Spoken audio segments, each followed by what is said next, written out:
So what is yoga?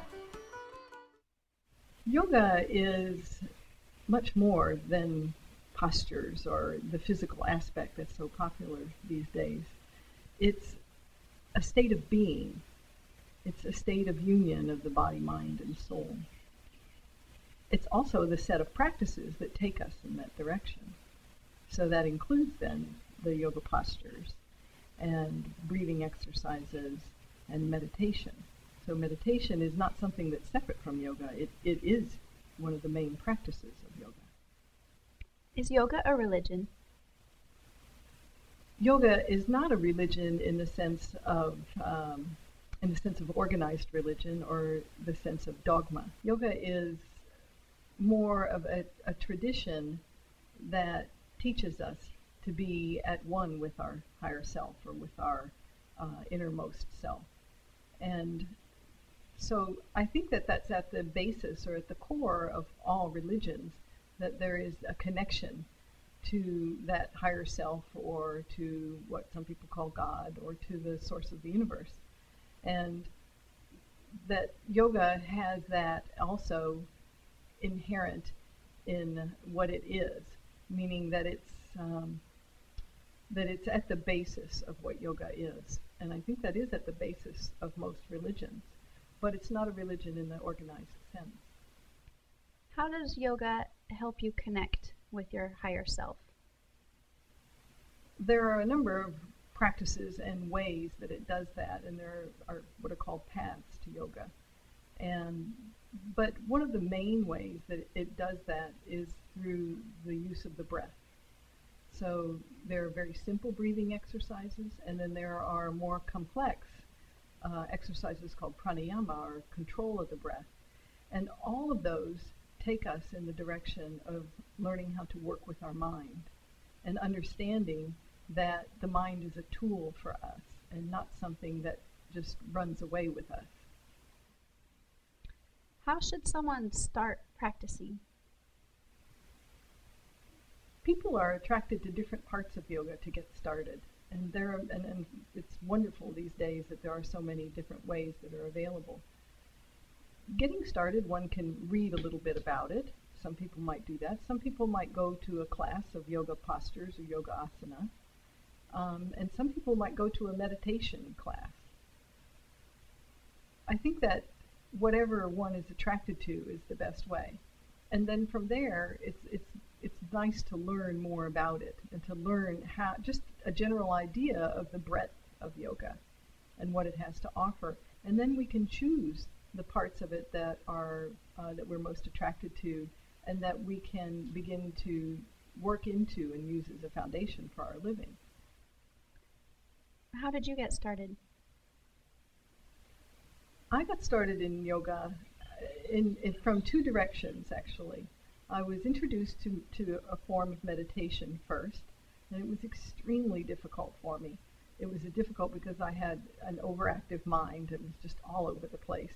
And I also had a very stiff body.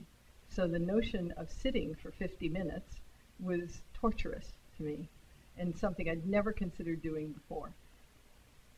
But someone took me to a meditation where we sat for 50 minutes and then we got to listen to the teacher talk after that for 45 or 50 minutes. And it was just a magnificent experience to listen to him talk and to talk about the benefits of it and what had happened to him as a result of it. And so I kept going back, even though in the beginning I was absolutely miserable during the meditation. I mean, it was just, it took everything I had to be able to sit there. I think it does take some courage to get started because, at least the way I was raised in the modern world, it wasn't the kind of thing that seemed like what I ought to be doing. I was pretty distracted and involved with all kinds of activities in the world. And I didn't really have enough understanding to realize what it might do for me. But I had an attraction to it. I was curious. I was interested. And so from meditation you went to postures? I did. It was actually a few years later, and the meditation was sort of off and on at that point. I was adrift a bit, And but starting to try to learn more about why my mind was so overactive and why I wasn't happy in my life, because I wasn't really. And I had a lot of things that people would call success. You know, I had some outward success. I had some reasonable financial success. I had friends, and I had a reasonably good health at that time. And so yeah, I started a new activity to play golf, something, and I hadn't really been that physically active as a young person. And playing golf was something that I had always avoided in business. And so I came to a point where, well, maybe I'll take the time now. And I went to learn to play golf, and actually the golf pro said to me, he said, "You have a very stiff body. I've heard this yoga thing is very good for that." And because he was an older fella, and he wasn't acquainted with yoga himself, but he'd heard about it, and it seemed to make sense. So that's how I got started. So I went, because I thought, well, if it's going to help with that. And the first time I went to a class, I was absolutely miserable and tortured because my body hurt so much. But there was something there. You know, I knew that I would always go back. I knew that there was more to it also than what showed on the surface. And it was interesting to have such a contrast of feelings, because, you know, there was a part of me that said, go home and take a bath and forget it. Don't do this to yourself. And so but the teacher was very present. And then she came up to me and just spoke to me very gently afterwards. And that was important to me. And I don't know that I'd ever had anybody speak to me in that way before, actually. And she was a woman who had had a career actually similar to mine.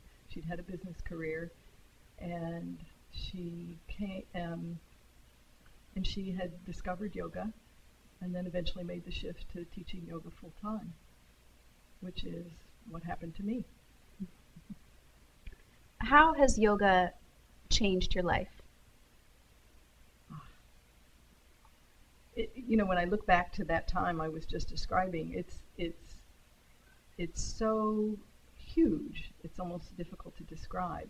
But what I can say is that I went from not understanding why I was alive, not understanding why I would want to continue to be alive, to feeling fully alive. And I still have times where I don't feel well, or I don't feel as well as other times, but I have a real sense of what life is. And yet, I don't think I can describe it to you any more than that. It's a depth of feeling. And what yoga taught me is not to listen to the garbage that goes through my mind. And now there's less garbage than there used to be. But the practices started to help me touch that deep part of myself and to get a greater sense of that connection to the universe, or to all that is. It doesn't mean that I don't have day-to-day living that's just like everybody else in a lot of ways, but what's changed is my ability to walk through it with ease and with grace. So anybody can practice yoga? Anybody can practice yoga at any level. It doesn't matter if you can't get out of a chair or can't even sit up in bed. There are things that you can do that will help move you in the direction of a state of yoga, of a state of union.